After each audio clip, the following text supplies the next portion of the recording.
If you are new to the Women's Assembly, welcome. We're really excited to have you.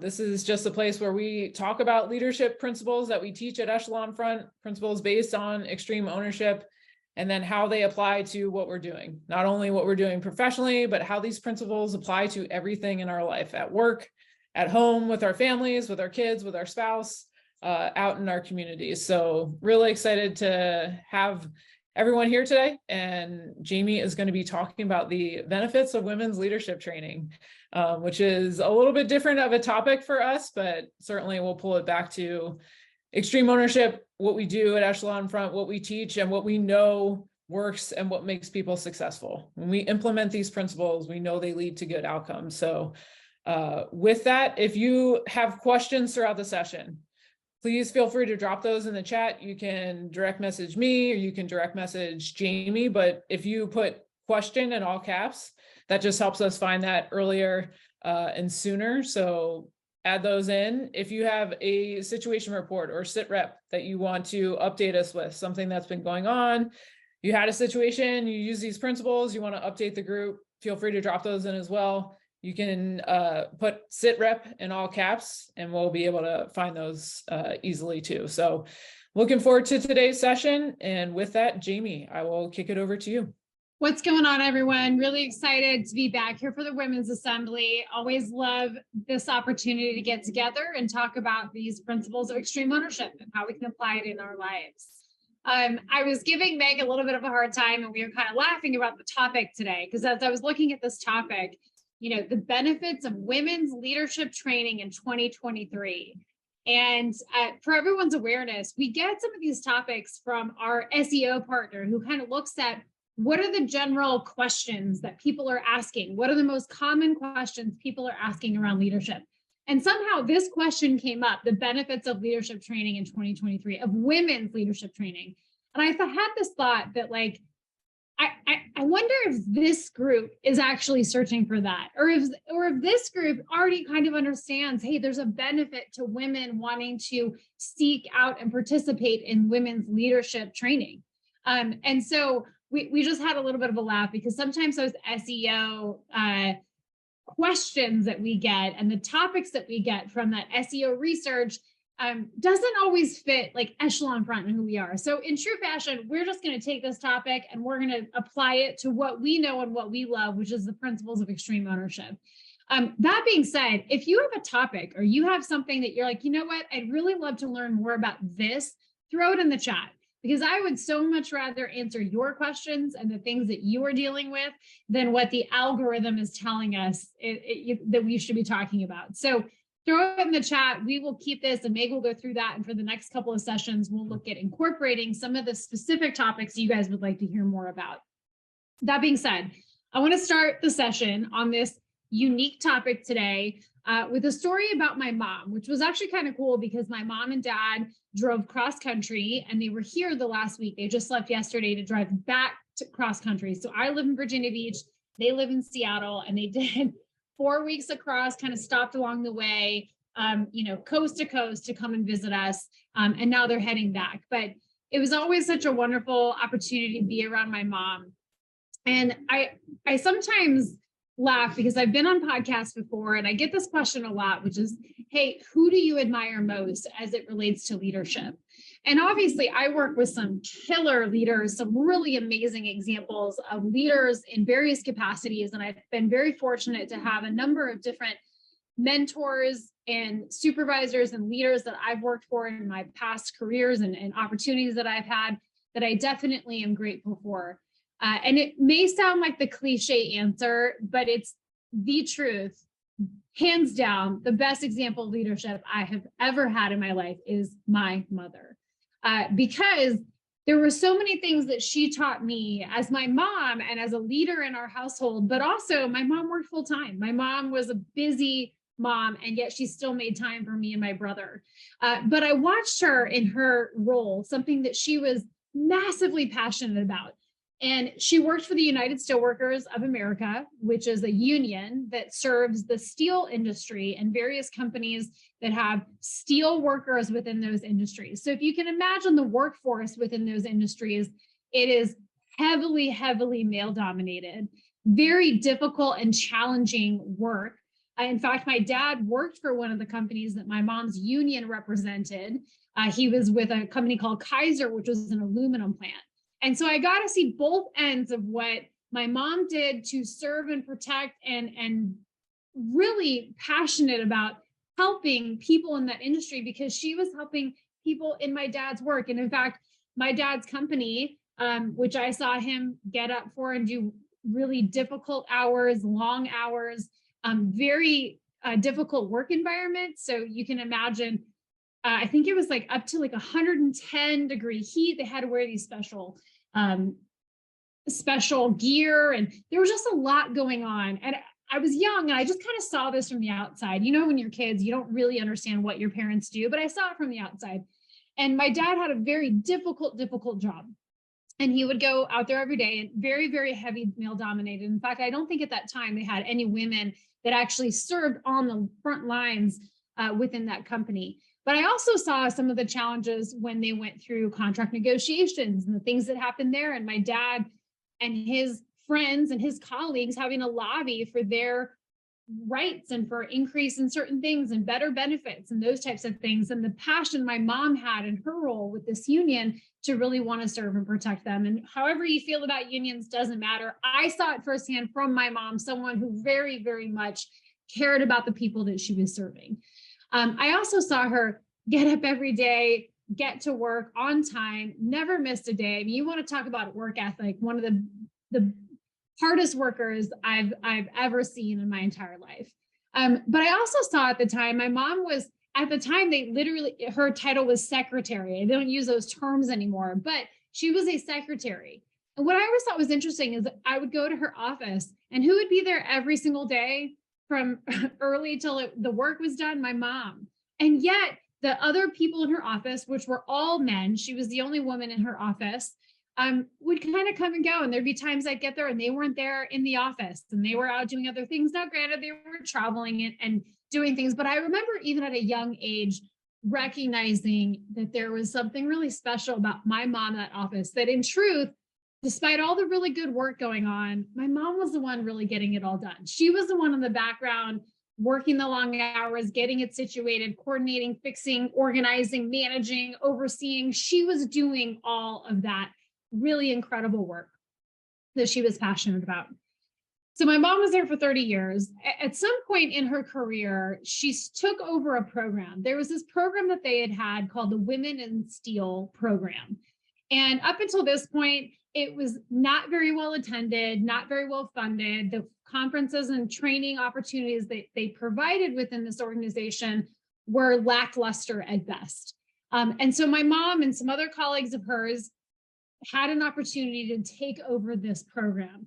And my mom got deeply ingrained in this Women in Steel program, because what she started to realize as she took over this opportunity was that women in this industry, which are few and far between, were desperate for leadership training. All they wanted was opportunities and an understanding that there were leadership opportunities for them, something that they did not think was available to them, certainly back in those days. And so my mom took over this training with the help of a couple of her women, and they started growing this program, and they started running these conferences. And where it used to be minimally attended, maybe a handful of people, these grew into these annual opportunities where women from all over in various industries, various job roles would come and participate.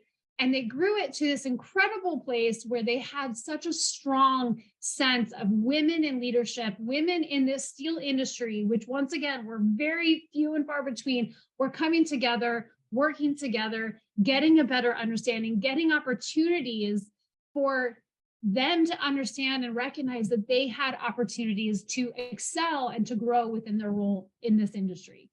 And I saw it on the back end. I saw my mom's passion for this. I got to go and meet some people that would tell me about my mom and the work that they were doing, and what the value that it gave them in helping them feel more confident that they had something to bring to the table in historically this very male-dominated, difficult work environment.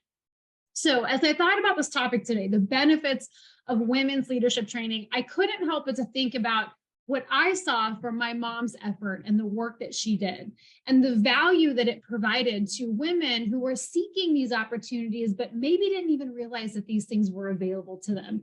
And that to me became the pillar of this interesting topic, is that the end state of that is that the value of us investing in the women around us and helping them understand their leadership capacity is immeasurable. And that it's something we all have to take an effort into focusing and providing and giving those opportunities to the women around us and helping them see that what they bring to the table is unique and special and important. And we have to create environments where women, especially women in leadership, can bring to the table their special skills and unique perspectives in every industry, not just male-dominated fields, but certainly in male-dominated fields, but in every industry that all of us might engage in. To include the home, to include the work that we do in home and the value of women's leadership in the home. And so as I thought a little bit about, women's leadership training, why is this so important? I started writing out a few things. The first and foremost is skill development. And this goes for any leader, not just women in leadership, but any leader needs to continue to recognize that leadership is a skill, and it is a skill that you can lose. Just like learning to play the piano, many of you probably grew up practicing playing piano, and then because you never stuck with it, you don't know how to do it nowadays. Leadership is no different. It is a skill that we can learn, we can get better at, we can improve upon, but in order to continue to get better, we have to continue to work at it. So the benefits of women's leadership training is skill development, taking the skill, helping women, recognize they have the skill to lead, and two, to improve upon their skill and help develop the skill of leadership and help them recognize what they bring to the table when it comes to leadership opportunities. The second thing is career advancement. Anyone who is seeking career advancement, who wants to grow in their current role or potentially look for other opportunities in other organizations, this is a critical part of their advancement opportunity, is investing in themselves in this leadership component. How can I better myself? How can I prepare myself for elevated expectations within these leadership opportunities? I think a really cool benefit of women's leadership training is the networking capabilities. Even just coming on this virtual session, I love the opportunity to re-engage with women who are of the same mindset, whether they're applying these principles at home or in their businesses. The value of being around like-minded people is incredibly valuable.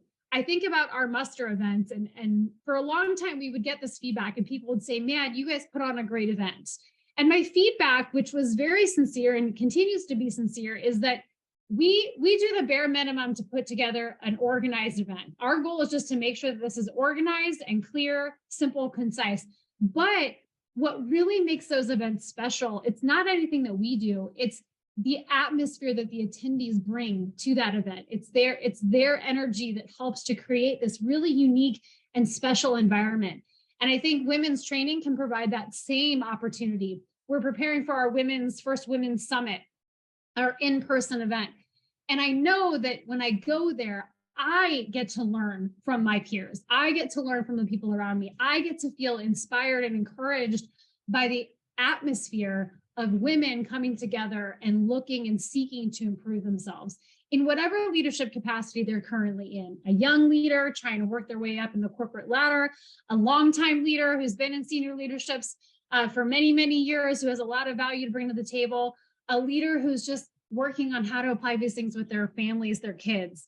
Doesn't matter what they're bringing to the table, being around people with that same desire can be incredibly uplifting. So that networking opportunity is why women leadership training is so important. Another thing is that we have to overcome our own barriers, this imposter syndrome. And I don't like to make generalizations, but I would argue that more women, especially in leadership positions, have to face this imposter syndrome, this feeling that they may not belong, this feeling that they may not be good enough. I've had this conversation with my husband before, and it's a difficult thing. Again, I don't want to generalize, and I don't want to put this on everyone here to say this is your experience, but being a woman, having many friends who are women, having kind of taken my own perspective, I was having this conversation with my husband as it related to my daughter, who's 9. And I told him one day, because I was watching her just run around the pool, and she's just got this light and this life, and she doesn't care. And she's, the world hasn't gotten to her yet. And I was explaining how it makes me sad sometimes when I look at her and just the light that she brings and her confidence, and it's just unwavering. And it makes me sad to know that there's going to come that day where the world tells her she's not good enough, she's not smart enough, she's not skinny enough, she's not a leader, she's not capable enough. And my husband was like, it doesn't have to be like that. The world doesn't have to tell her that. And he's obviously being protective dad and thinking like, there's no way my daughter's going to have to go through that. And my feeling and my sense was, no, it's going to happen. It's going to happen, whether it's in the next couple years, whether it's in that really crazy high school phase, whether it's as a young adult.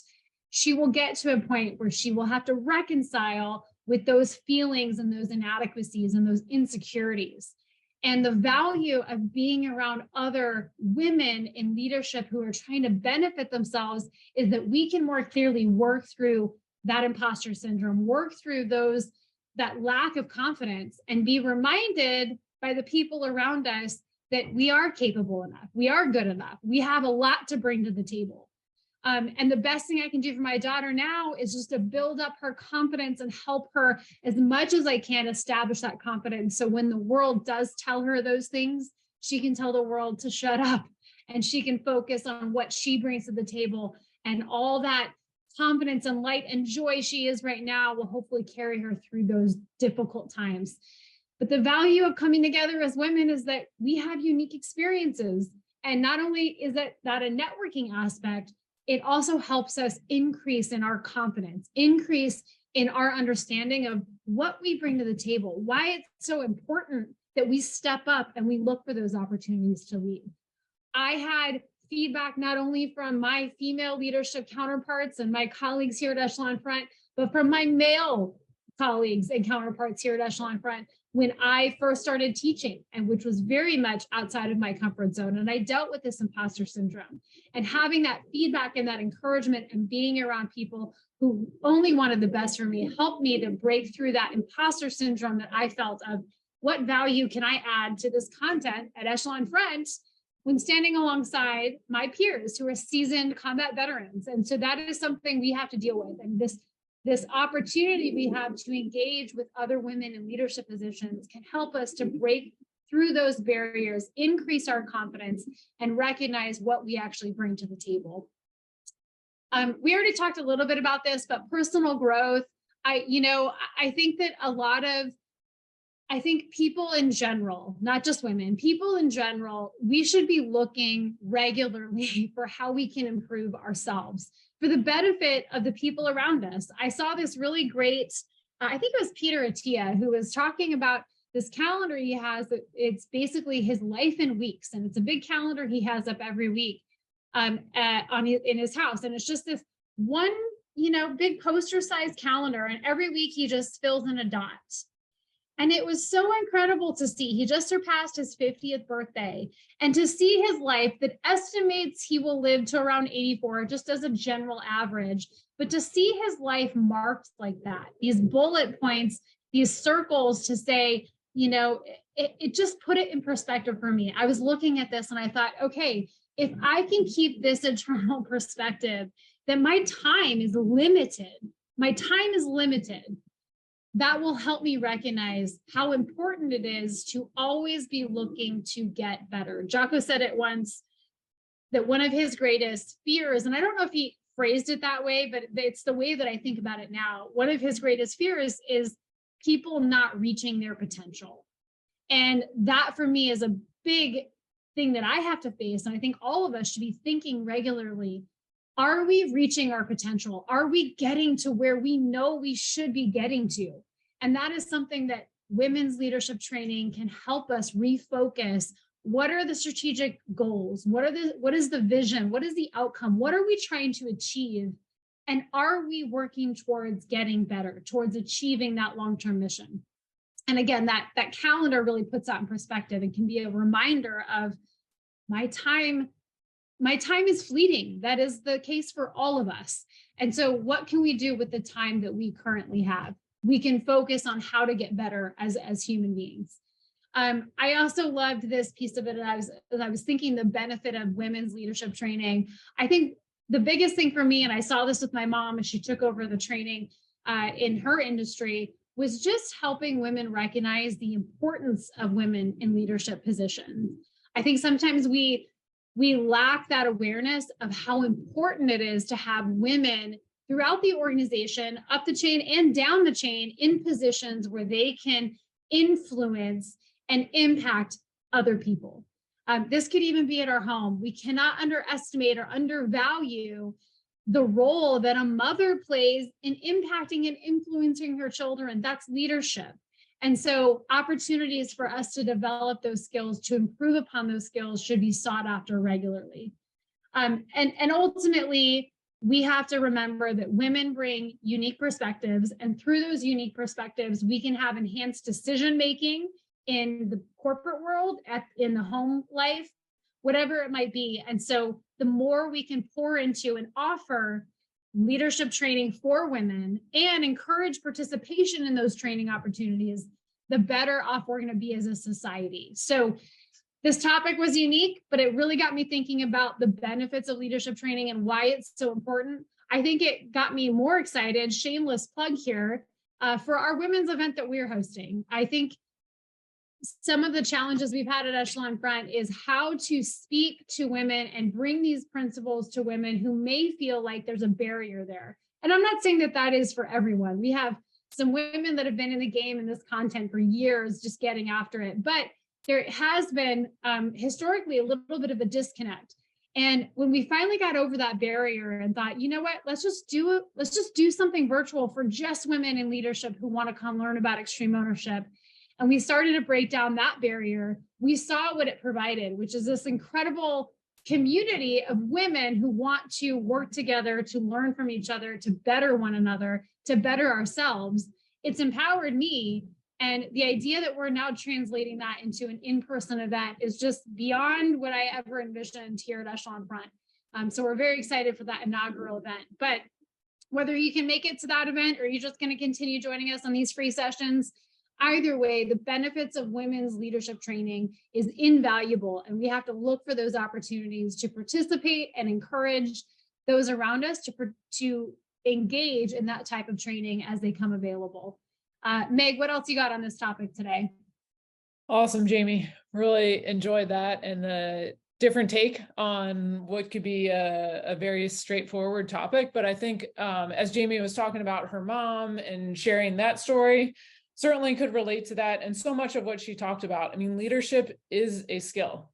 If we practice it, we're going to get better at it. It's not something that we can just do here or rely on like, oh, I did that 3 years ago, I'm going to be able to pull that out of my pocket when I need it. It's something that we're focused on every day. And the best leaders, men and women at home or at work or out in our communities, they're really trying to, as Jamie said, invest in others or elevate others through that investment in ourselves. We're focused on practicing the fundamentals. We're focused on getting better at those so we can elevate our game, so we continue to positively impact the people around us, solve problems, and make good things happen. So that was awesome, Jamie. Really appreciate the take on what was a SEO driven topic, but certainly turned around to Echelon Front and what we do and how supporting women supporting women, I think is a big piece of it too. When you find that group who you feel like has your back, that group who's going to push you and drive you to